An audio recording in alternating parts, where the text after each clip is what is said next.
Chilonzorni eng yaxshi lokatsiyalardan uchastka qidirganlar diqqatiga mana shu variantimizni bitta ko'ringlar. Lokatsiya juda ham zo'r. Shundoq Do'mbrobod katta masjid oldidan tushganinglarda 100 metr atrofida joylashgan bo'libdi. Mahallani ko'ryapsizlarmi? Keng, fayzli, tinch mahalla.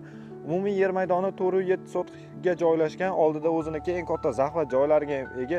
Taxminan fasadi 15-16 metr atrofida. Asosiy kirish qismidan ko'radigan bo'lsak, kiraverishga 2 ta mashina bemalol sig'adi. Hovlimiz o'rtasida keng katta zeleniy zonani ham ko'rishimiz mumkin. Kichkinagina bo'lsa ham letniy kuxnyalarni qilib qo'yishibdi. Bu yerda alohida sanuzor joylashgan bo'lsa, hovlimizni bu yoq burchagida bitta katta yotoqxonasi joylashgan bo'ladi.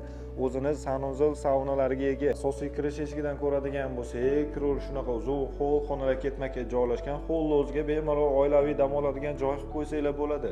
O'ng qo'lda bitta katta zal mehmonxonani ko'rishimiz mumkin. Remontlarni ko'ryapsizlarmi?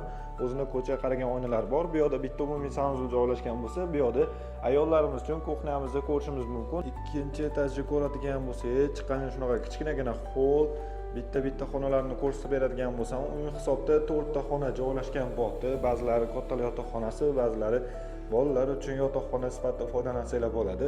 Remontlari o'rtacha holatda, kelib bemalol yashayman desanglar ham yaxshi variant bo'ladi. Bu yerda alohida yana oxirgi xonamizni ko'rishimiz mumkin. Har bitta xonamizga e'tibor beringlar. O'zini ko'chaga qaragan oynalari bor. Xuddi shu uchastkani tayyor patkulchi Euro remont bo'lishini o'zinglar bitta o'ylab ko'ringlar-da. Umumiy hisobda 407 sotix yer maydoniga joylashgan 8 xonali uchastkamizni sizlar uchun narx dollarga qo'yamiz. Lokatsiya juda ham zo'r.